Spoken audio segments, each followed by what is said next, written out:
Star news Marathi, नवे पाऊल नवी दिशा।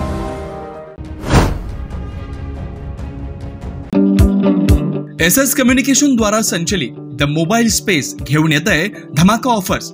आयफोन सह सर्व प्रकारच्या नामवंत कंपन्यांचे अँड्रॉइड फोन खरेदी करा आणि प्रत्येक मोबाईल खरेदीवर मिळवा हमखास भेटवस्तू आणि सोबत मिळवा 2 वर्षांची वॉरंटी। एवढंच नव्हे तर ब्रँडेड मोबाईलवर 30% डिस्काउंट, ॲक्सेसरीजवर तब्बल 70% मोठा डिस्काउंट। शिवाय आमच्याकडे अत्याधुनिक पद्धतीने मोबाईल दुरुस्ती देखील उपलब्ध। या धमाकेदार ऑफरचा लाभ घेण्यासाठी द मोबाईल स्पेस या शोरूमला आजच भेट द्या।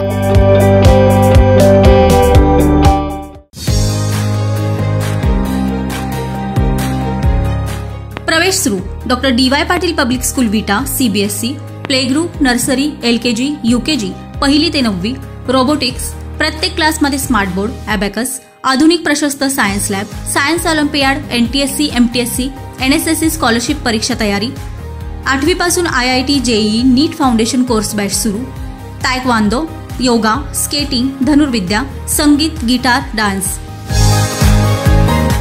नमस्कार। आज आपल्या खानापूर, आटपाडी किंबहुना ह्या दुष्काळी तालुक्यासाठी एक ऐतिहासिक आणि संस्मरणीय दिवस म्हणला तर वावगं ठरणार नाही, तो आज उगवलेला आहे।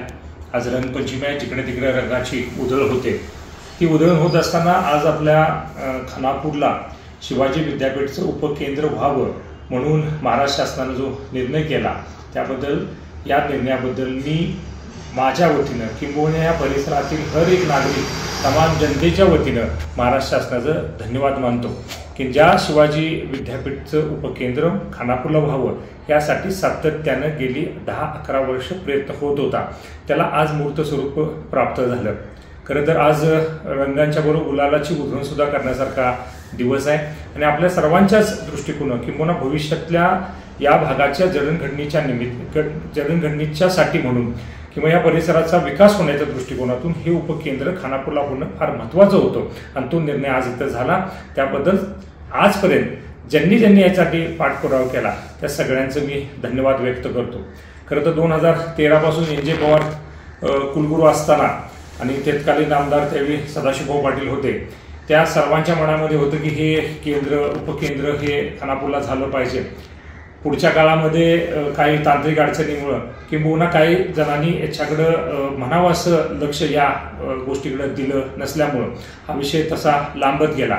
पण ज्यावेळी 2021ला हा विषय पुन्हा ऐरणीवरती आला आणि पुन्हा एकदा खानापूर परिसरातील काही युवकांनी एकत्रित येऊन या संदर्भात आवाज उठवायचा प्रयत्न केला, त्या सगळ्यांना पाठिंबा देण्याच्या निमित्तानं किंबहुना ह्याची मी सिनेट मेंबर असल्यामुळं मला असणारी त्या संदर्भातली माहिती किंबहुना हे उपकेंद्र तिथं झालं तर किती मोठा विकास या परिसरात होऊ शकतो, ह्या सगळं ज्यावेळी मला समजलं त्यावेळी आम्ही सर्वांनी एकत्रित येऊन हा विषय पुढे घेतला। मग रस्ता रोकोच्या माध्यमानं असं सातत्यानं पत्रकार परिषद घेऊन लोकांच्या या संदर्भात जनजागृती करणं असेल, तत्कालीन सर्व राजकीय नेते मंडळी असेल यांना या सगळ्या संदर्भात जाणीव करून देण्याचा विषय असेल, सरकारकडे याचा पाठपुरावा करणं असेल, युनिव्हर्सिटीकडे पाठपुरावा करणं असेल, उच्च तंत्र शिक्षण खात्याच्या सचिवांच्यापर्यंत हा प्रस्ताव नेणं असेल, तत्कालीन जे मंत्री आहेत त्यांना ह्याची जाणीव करून देणं असेल, या सगळी प्रक्रिया सातत्यानं आम्ही सगळेजण एकत्रित करत होतो। त्यामुळं आज ज्यावेळी हा निर्णय घ्यायचा होता शासनाला,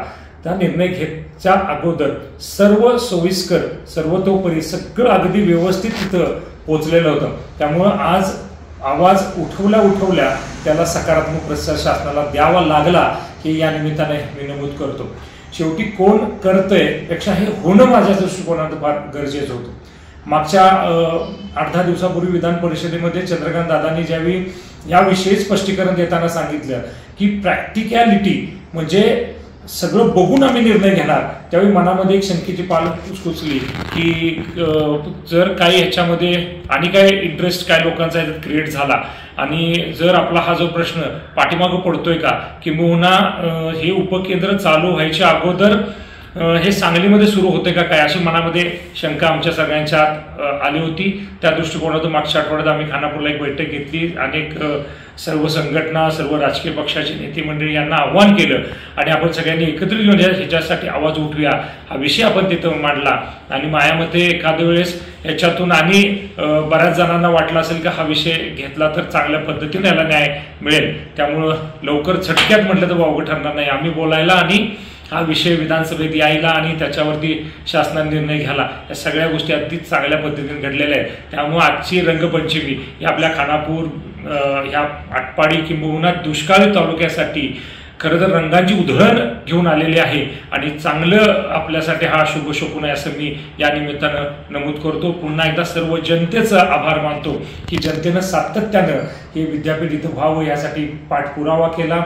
सर्व राजकीय नेते मंडळी, सर्व युवक संघटना, ज्येष्ठ माता भगिनी, या परिसरातल्या हर एक नागरिक, या सगळ्यांचं या निमित्तानं मी अभिनंदन करतो. विशेष करून महाराष्ट्र शासनाचं मी या निमित्तानं धन्यवाद व्यक्त करतो, त्यांचं अभिनंदन करतो की शासनानं सुद्धा तत्परतेनं या संदर्भात निर्णय घेतला. प्रोव्हिजन करायचं सुद्धा याच्यामध्ये कबूल केलंय. आणि त्याच्यापेक्षा महत्त्वाचं म्हणजे की जूनपासून या खानापूर परिसरामध्ये एखाद्या कॉलेज असेल किंवा एखादी शिक्षण संस्था असेल किंवा तिथं जे टेंबूचे जे कार्यालय आहेत तिथं जरी का होईना दुरुस्ती करून उपकेंद्र तिथं चालू करायचा असा सुद्धा निर्णय तिथं घेतायत असं समजतंय. एकंदरीत सगळं डिटेल आल्यानंतर आपल्या सगळ्याला ते सगळं लक्षात येईल. पण हा निर्णय आपल्या दृष्टिकोनातून फार महत्त्वाचा आहे. तो आज घडला, त्याबद्दल सर्वांचं हार्दिक हार्दिक अभिनंदन. धन्यवाद. नमस्कार. आपल्या परिसरातील लेटेस्ट बातम्या पाहण्यासाठी स्टार न्यूज मराठी यूट्यूब चॅनलला आत्ताच सबस्क्राईब करा.